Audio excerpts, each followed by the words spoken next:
Quand on y réfléchit bien, il y a des rêves fantaisistes que tout le monde a déjà fait au moins une fois dans sa vie. Voler comme un oiseau dans le ciel, aller dans l'espace, se téléporter, ou bien encore voyager à travers le temps. Si espérer voir notre manière de voyager à travers l'espace à l'aide de la science nous paraît de moins en moins irréaliste avec le temps, en revanche voyager à travers le temps nous paraît toujours aussi fantasmagorique, bien que persistant dans la liste de nos désirs. Du moins c'est ce que laisse supposer le nombre toujours grandissant de récits traitant de voyage dans le temps. Un sujet qui, bien que populaire, est également sujet à beaucoup de moqueries de par son extrême facilité à rendre tout compliqué. Peut-être ne comprenez-vous pas en quoi ce thème est difficile à comprendre du point de vue de certains, mais cela peut tout à fait se comprendre si vous n'êtes qu'un spectateur occasionnel face à ce genre d'histoire. Peut-être vous contentez-vous d'accepter le déroulement des événements sans vous poser trop de questions et être capable de n'avoir rien à foutre des questions en suspens. Et vous n'auriez pas forcément tort. Mais voyez-vous là, la plupart des gens passionnés ont un besoin psychologique appelé le principe de complétion. Il s'agit là du nom donné à ce qui nous pousse à toujours finir quelque chose, combler les blancs et comprendre tout. Ainsi, à partir du moment où vous commencez à essayer de relever, analyser et tenter de comprendre les éléments scénaristiques d'une œuvre en particulier, cela peut rapidement vous occuper la tête des jours entiers, voire vous rendre dingue jusqu'à ce que vous ayez une réponse claire et développée. Et de manière générale, lorsqu'une histoire un minimum complexe ou développée intègre un voyage dans le temps, cela a tendance à la rendre extrêmement difficile à comprendre à 100%. Face à de tels cas, les fans les plus déterminés mettent fin à leurs interminables réflexions inconscientes en élaborant une théorie qui leur servira de réponse au problème, avant d'éventuellement présenter cette dernière à d'autres internautes afin qu'ils puissent avoir un retour de celle-ci et éventuellement pouvoir passer à autre chose une fois qu'il a l'impression que sa tâche est accomplie. Et le voyage dans le temps ne fait pas exception. Il existe en effet plusieurs théories expliquant le fonctionnement des modifications que l'on pourrait engendrer sur le temps avec de tels voyages. 3 principales doctrines pour être plus précis. Et c'est donc ces 3 théories principales que j'aimerais vous présenter dans cette vidéo, des arguments à avoir pour expliquer les conséquences du voyage dans le temps, dans l'espoir de vous aider à mieux saisir la complexité que peut avoir ce thème. Et surtout, avoir des bases pour mieux interpréter les histoires comportant cela et pouvoir identifier légitimement des erreurs et incohérences de certaines d'entre elles. Mais retenez bien qu'aucune de ces 3 théories n'est forcément meilleure ou plus probable que d'autres. Comme je l'ai dit, il s'agit plutôt de doctrines, des schémas de base que choisit d'utiliser un auteur quand il parle du voyage dans le temps. Car pas la peine de vous rappeler qu'on ne pourra probablement jamais voir laquelle s'applique en pratique. Cependant, je vais essayer de noter ce qui me semble positif et négatif dans l'optique de vous aider à décider celle que vous préférez.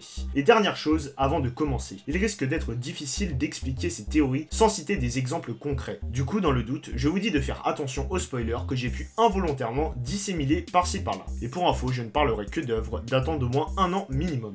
Commençons donc en douceur avec la première théorie, la théorie dite de la boucle. De loin la doctrine la plus simple à comprendre des 3, puisqu'elle part du postulat de base qu'il est impossible de modifier le passé, car le temps prend déjà en compte les modifications qui sont intervenues. Du moins c'est ce que suggèrent la plupart des bons récits suivant cette règle. L'exemple le plus connu étant Terminator premier du nom, où l'on découvrait à la fin qu'en essayant d'empêcher la naissance de leur ennemi juré, les machines ont ironiquement entraîné la naissance de ce dernier. Mais on pouvait déjà retrouver ce schéma narratif dans les classiques de la littérature avec La machine à explorer le temps, dans lequel le héros invente une machine à voyager dans le temps dans le but d'empêcher la mort de sa fiancée, mais qui, une fois la machine construite, découvre qu'il ne pourra jamais la sauver, car si elle ne meurt pas, il n'aura aucune raison de construire la machine qui par conséquence n'existera jamais, entraînant au final l'annulation du sauvetage étant donné que le scientifique ne pourra plus remonter dans le temps pour sauver sa fiancée. Voilà, bon, est-ce que vous me suivez toujours? Je sais que j'ai dit que c'était la théorie la plus facile et on arrive déjà à des explications compliquées, mais rassurez-vous, cet exemple est le seul qui, à ma connaissance, se donne au moins la peine de justifier le fait que la boucle existe. Car c'est le plus gros défaut de cette théorie. Elle est extrêmement pessimiste. Dans la plupart des cas, on ne donne même pas d'explication. C'est juste que le futur ne peut pas changer, et puis c'est tout. Attendez.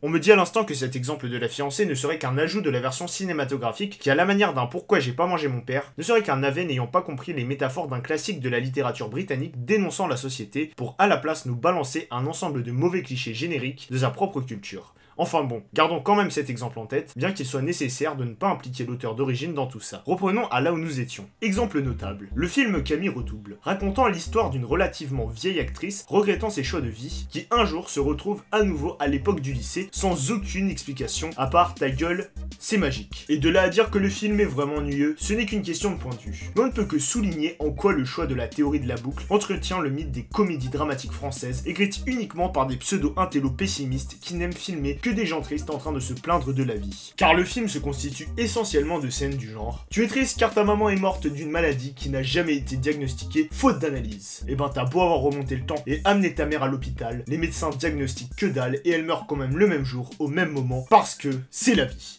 Un message qui n'est peut-être pas si mauvais que ça dans le fond, mais bon, il y a quand même des moyens plus sympas de le transmettre, et quand on imagine tout le potentiel de tels voyages, on ne peut que être frustré de voir toutes ces possibilités balayées brutalement d'un revers de la main, tel un mur invisible mal dissimulé dans un jeu que l'on adore. Mais ne mettons pas tout dans le même panier. Malgré cet aspect austère, la théorie de la boucle peut être aussi utilisée dans les récits plus optimistes tels que Doctor Who. Dans cette série, le personnage éponyme possède une machine pour voyager dans le temps et l'espace, dans un univers qui suit la logique de la théorie de la boucle. Comme le confirme notamment un épisode où le docteur explique que modifier un événement trop important dans le temps, comme empêcher la mort d'une personne, entraîne une blessure dans le temps qui dans des cas extrêmes aura recours à des anticorps pour rétablir le cours des choses. Et pourtant cette série est loin de rendre ses voyages sans intérêt, car ici la boucle sert à justifier le fait que le docteur puisse voyager dans le temps à sa guise. C'est vrai qu'il n'a pas le droit de revenir dans le passé pour sauver des amis ou empêcher des catastrophes historiques. Mais s'il a envie d'aller au Moyen-Âge pour voir des chevaliers en vrai, ou qu'il aille dans une date précise pour voir une éclipse hyper rare, tant qu'il fait ça juste pour explorer, pas de problème. Tant qu'il ne cherche pas à modifier l'histoire, la boucle servira à empêcher que ces voyages aient d'involontaires conséquences désastreuses. Voire même il fait partie de la théorie de la boucle du genre, il traîne dans telle époque du passé pour X raisons et tombe sur des espèces d'aliens qui voyagent dans le temps. Il combat la menace, empêche l'histoire d'être modifiée tout en offrant un épisode cool à regarder. Problème réglé.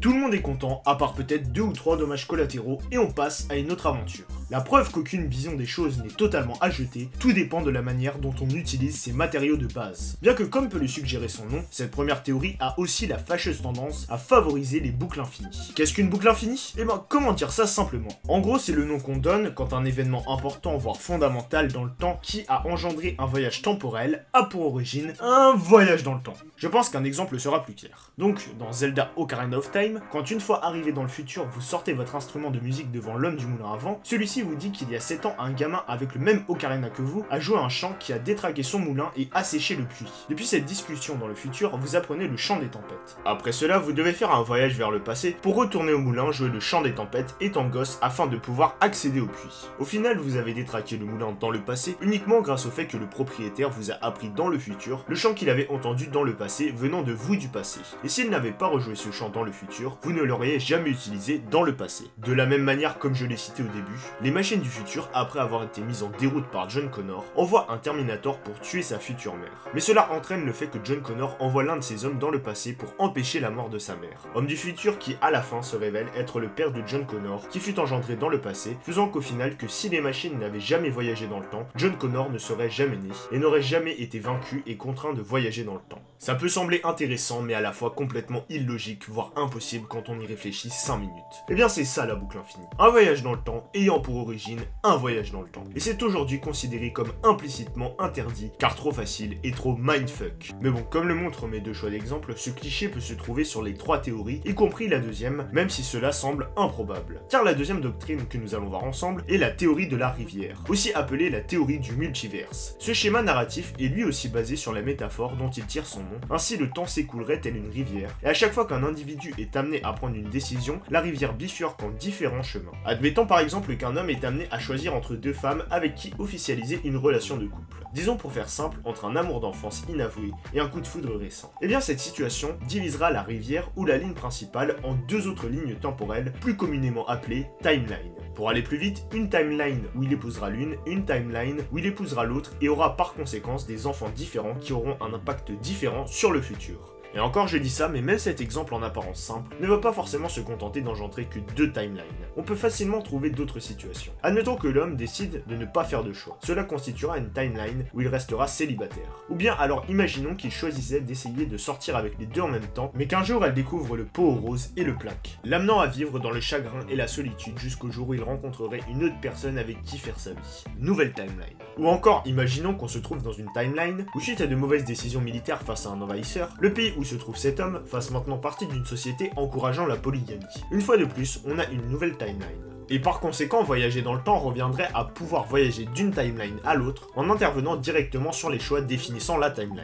On retrouve ce modèle notamment avec l'exemple de l'univers DC Comics, comme l'illustre facilement la saga Injustice, nous montrant une timeline où Superman a un jour décidé de se mettre à exécuter les criminels et prendre le contrôle du monde pour établir une société plus sûre. Mais je peux également vous citer la saga The Legend of Zelda, car au cas où vous l'ignorez, tous les jeux Zelda se suivent, apparemment selon un ordre chronologique logique, ce qui peut sembler difficilement justifiable de par par l'écart environnemental de certains titres. C'est pourquoi Nintendo a eu l'idée de créer plusieurs timelines pour justifier cela. Timeline dont la division commence en toute logique par le titre traitant du voyage dans le temps, Ocarina of Time. À la fin du jeu, quand Link est ramené à l'âge enfant après avoir vaincu Ganon, il engendre en effet deux timelines. Celle où Ganondorf a tout dévasté pendant 7 ans, où l'on retrouvera en toute logique l'intrigue de The Wind Walker, et celle où Link est renvoyé étant enfant pour avertir le roi qu'il faut emprisonner Ganondorf avant qu'il ne le trahisse, et dans laquelle suit tout naturellement Majora's Mask, suivi d'une timeline de l'arnaque dans laquelle Link aurait apparemment perdu face à Ganon.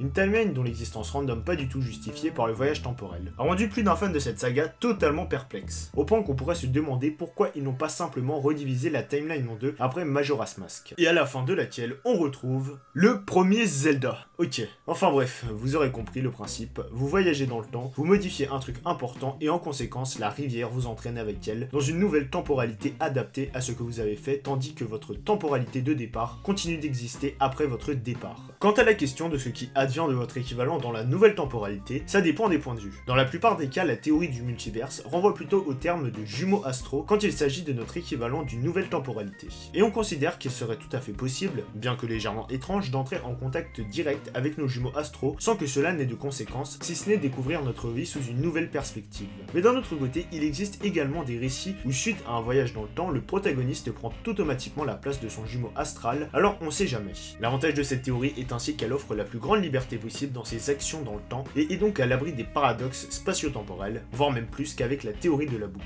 Cependant, son principal problème est, comme mon petit exemple de tout à l'heure a pu l'insinuer, qu'elle est totalement exponentielle. Quand vous commencez à inventer de nouvelles timelines, il devient très facile d'en étaler des dizaines d'autres en conséquence. D'autant plus que le multiverse n'est pas qu'une notion liée uniquement au voyage dans le temps. C'est aussi un élément de science-fiction du simple domaine physique. Revenons donc à notre exemple. Je vous ai dit que tout variait en fonction des choix faits par les hommes. Mais ça c'est juste si j'abordais un hypothétique voyage pour modifier ces choix. Imaginez maintenant si on rajoutait des éléments liés au hasard. Imaginons que dans une autre réalité, l'homme soit une femme, ou qu'un éclair s'abatte sur la maison des deux femmes, ou qu'une météorite mystique s'écrase sur la Terre octroyant des pouvoirs magiques à une partie de la population, entraînant ainsi une séparation des hommes, engendrant une guerre mondiale. Vous vous souvenez quand j'ai dit que DC Comics suivait la doctrine de la rivière? Et ben au final je suis même pas sûr à 100%.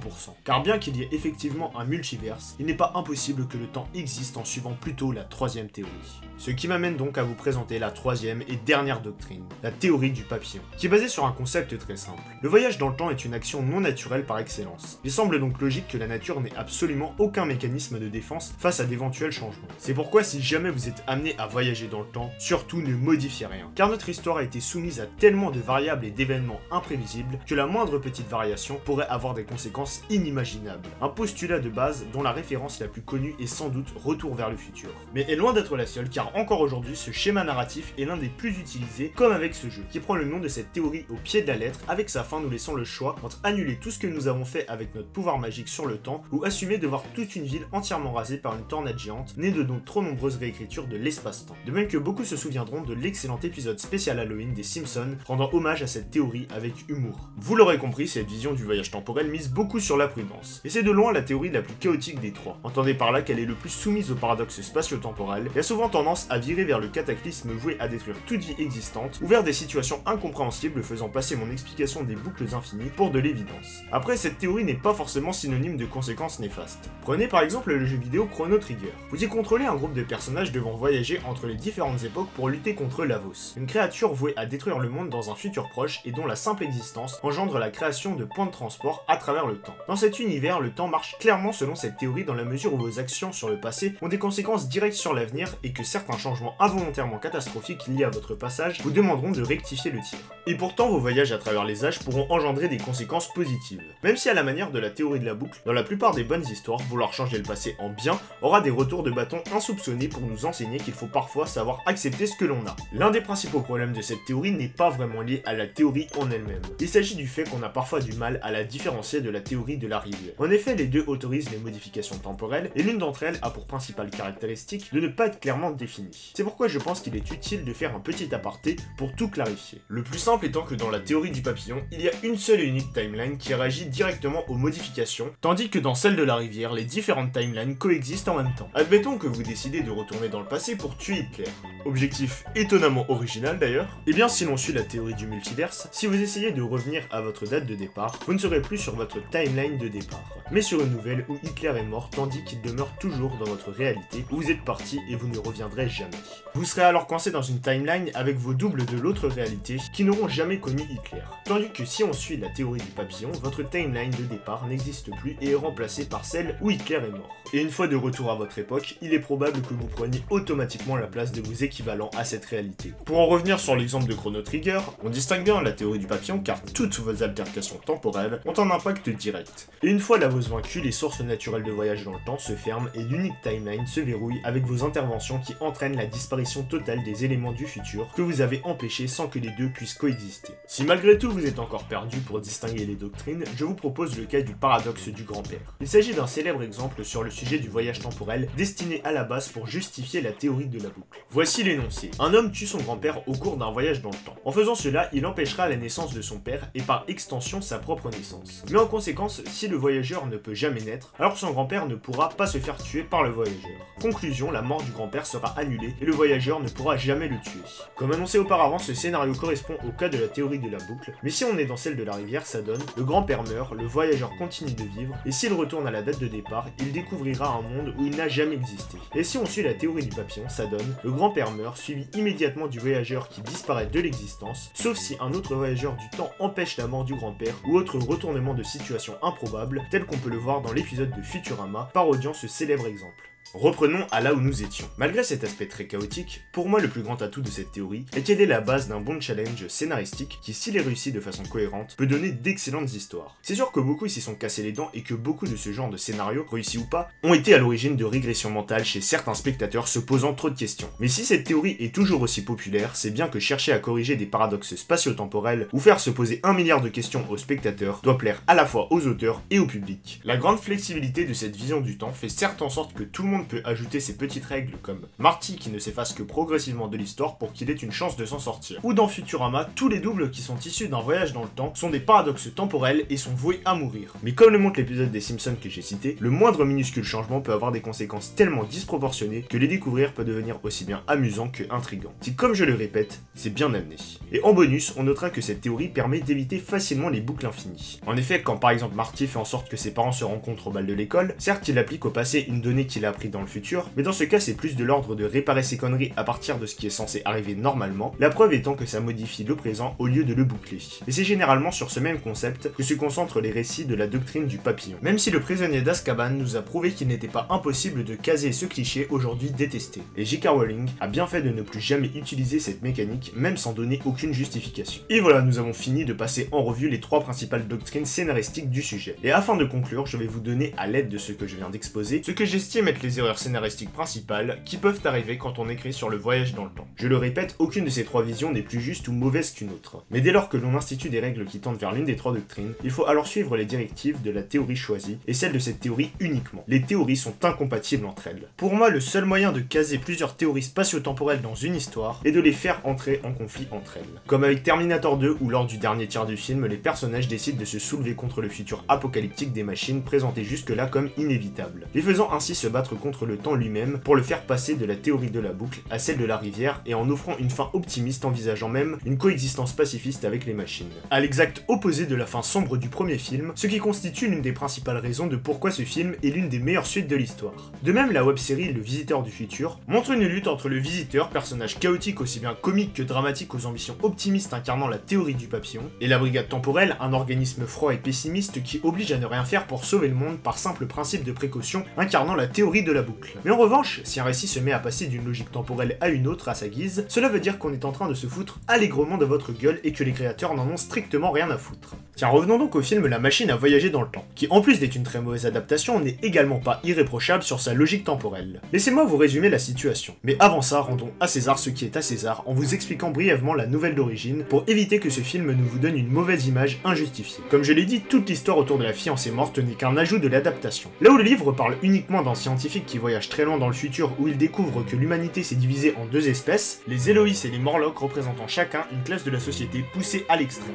Retenez simplement que ces deux espèces sont toutes deux aussi empathiques qu'antipathiques. Aucune n'est entièrement bonne ou mauvaise. Car dans le film, non seulement cette partie n'arrive qu'assez tard dans l'histoire, et en plus ils se sont contentés de nous resservir une dualité méchant-gentil de bas niveau. Mais là n'est pas le problème qui nous intéresserait ici. Non, le problème étant que, comme je vous l'ai dit, ce film se pose en une représentation de la théorie de la boucle. Ce qui est assez en accord avec l'histoire d'origine où à la fin le héros assiste impuissant à la fin du monde et retourne dans le passé pour prévenir ce que l'humanité va devenir avant de rester coincé dans le futur où il verra que rien n'a changé, amenant le lecteur à comprendre que la lutte des classes est inutile et qu'il vaudrait mieux s'entraider pour faire face aux inévitables dangers naturels. Sauf que le héros se rappelle à la fin qu'on est dans un film américain et décide, après avoir vu un futur où les méchants ont gagné, de revenir sauver la nouvelle meuf dont il est tombé amoureux et d'éliminer toute la race des méchants, afin qu'il puisse vivre heureux et aider à construire un nouveau... Attends, j'ai pas rêvé, ce mec vient de changer le futur, on est d'accord. Il a vu un futur où les méchants ont conquéri le monde. Il n'a pas aimé.